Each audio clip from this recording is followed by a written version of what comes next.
Welcome back to the Power Maxed Mini Challenge from Oulton Park.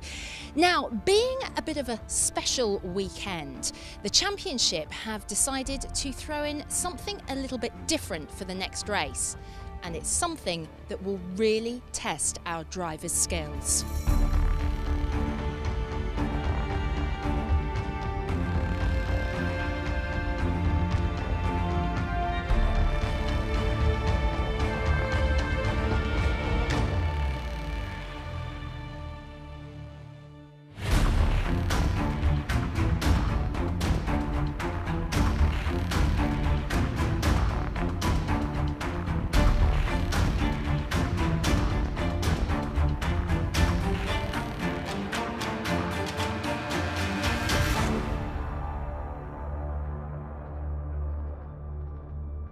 And the mini challenge is always about fun. There's no denying that.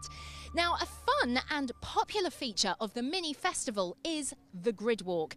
This is where fans get a chance to get up close and personal with the stars of the show.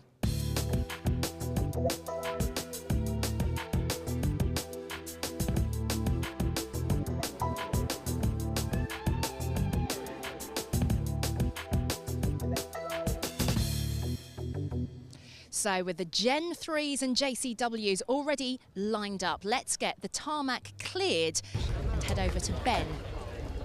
Thanks, Michelle. So it's going to be Charlie Butler-Henderson on pole position alongside William Phillips as away we go for the first time for the F56s and JCWs this weekend. And it's Phillips who gets the jump off the line. He leads the way into Old Hall from David Grady and Charlie Butler-Henderson with Lee Patterson also sniffing just in behind as they make it through Old Hall. One or two of them bumping and boring a little bit wide amongst the JCWs, but it's Phillips who's got the advantage but goes very, very sideways into Cascades, and that immediately promotes Butler-Henderson and Patterson as William Phillips rejoins quite some way down the order as they sprint on towards Island Bend. Oh, with a huge accident behind, and that's Chris Boone who has been fired into the barriers. Henry Gilbert involved in that as well, plus one or two others, and that is a massive, massive off for Boone, because that is one of the fastest sections of the circuit, and already Henry Gilbert out of the car and possibly off in remonstration.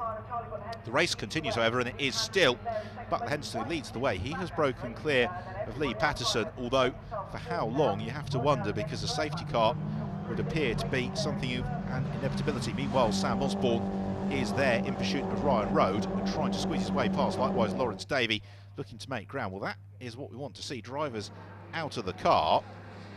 But there's a lot of debris and the track largely blocked. No indication just yet for the safety car boards. William Phillips, the driver who's really lost out the most on this first lap, he has dropped all the way down the tail of the F56 battle. It's Hamish Brandon who is the foremost amongst the JCWs as they head through Lodge Corner, and now the safety car board comes out and the field is slowed by Butler-Henderson.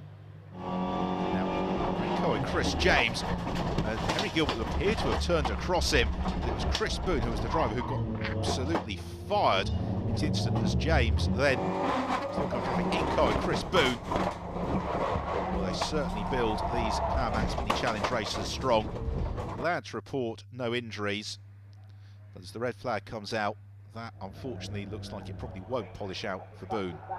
So here is the top 10 in the F56s for the restarted race, with Butler-Henderson and William Phillips on the front row, from then Patterson and Grady, Ryan Road and Luke Reed.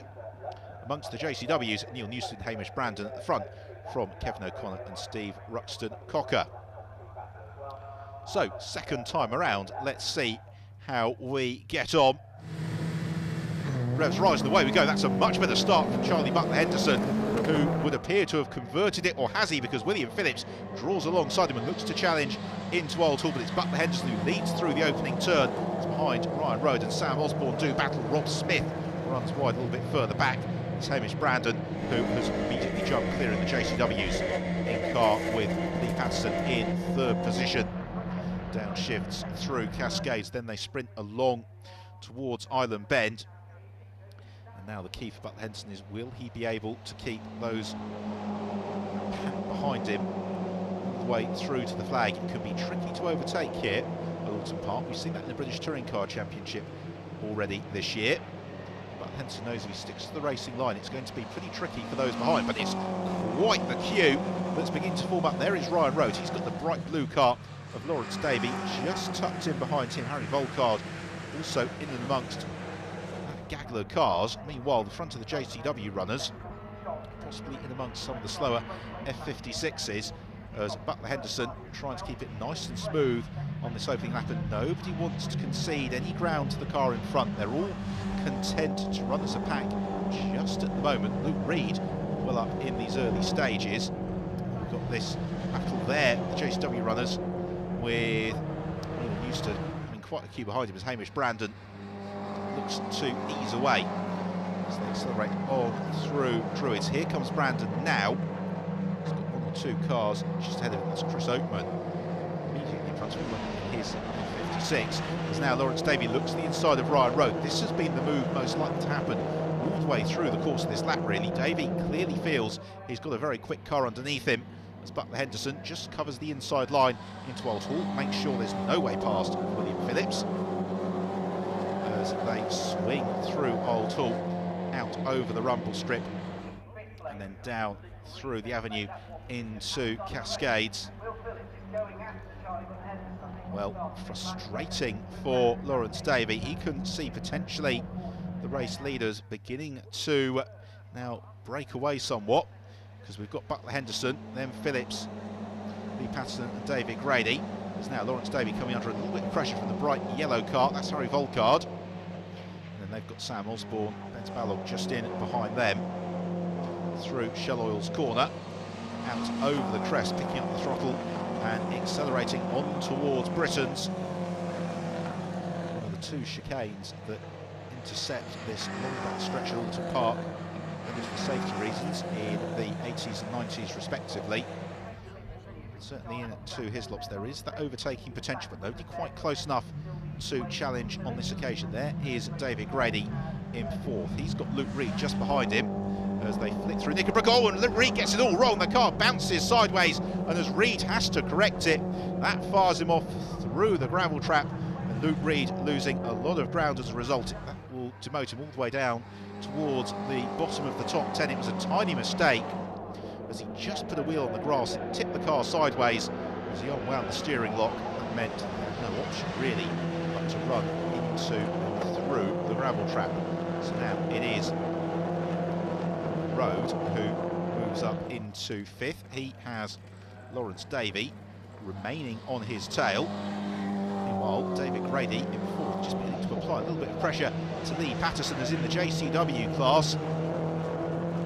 Newstead looking to try and move clear of Jason Jeffries, but Jeffries doing a good job in defence. They've got the blue car of Kevin O'Connor just behind them. They're all in pursuit of class leader Hamish Brandon, who's just behind Jason Barlow, and Chris Oakman is now Newstead again, looks to the inside of Jeffries through Oulton.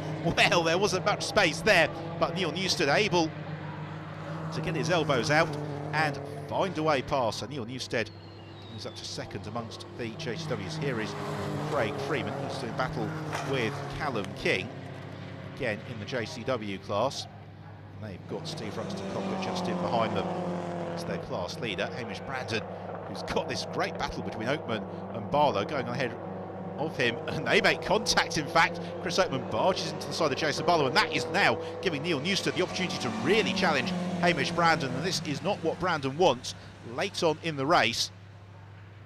And the problem that Hamish Brandon has got is he's got much more corner speed than Jason Barlow ahead of him, but then Barlow can pull clear on the straights once more.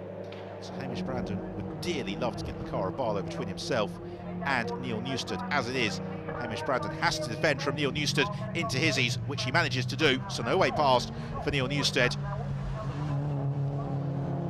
as they accelerate out of Hizzies and then up over Clay Hill. Next target is Druids, and also beginning to insert himself into the mix is Kevin O'Connor, as here comes Charlie Butler Henderson.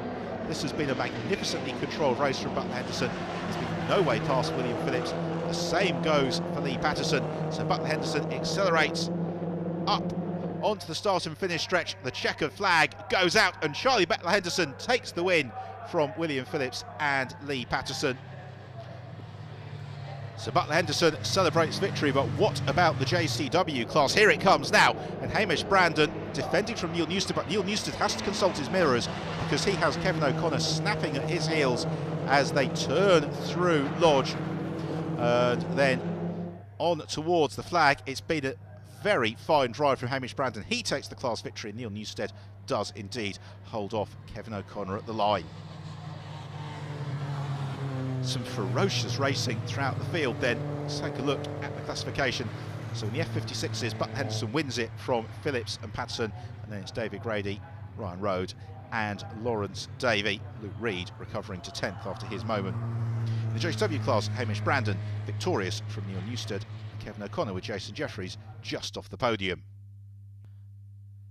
So the Panda out in honour of JCW class winner Hamish Brandon, who celebrates on the rostrum. And for the F56s, the all-important reverse grid draw, Charlie Butler Henderson, and that's going to be the top 5. Pole, I haven't been pole in a qualifier for ages, so loved it. If only I'd have just got fastest lap, that would have just been the icing on the cake. But a win, amazing. So championship points, I'm going to try and get as much as I can, like sort of as best I can, and salvage what I missed from Brands Hatch. My car got finished Thursday night at midnight. I had no engine, no box, I had no turbo boost. I had loads of problems with the car, so the guys have been a lot of blood, sweat and tears for the past 2 weeks. Close to saying, you know what, we're not going to make Oulton. It was getting that close. So really it was, you know, I had to win that one for them, and you know, a massive thanks to Interceptor and Inmini. A frenetic first lap resulting in a red flag and a restart, and then a race that was just over half the normal time. It was all going on, drama everywhere. But I think you'll agree, a triumphant return for Charlie Butler Henderson and a great result for Hamish Brandon as well. Join us again after the break, where the Coopers will be back in action.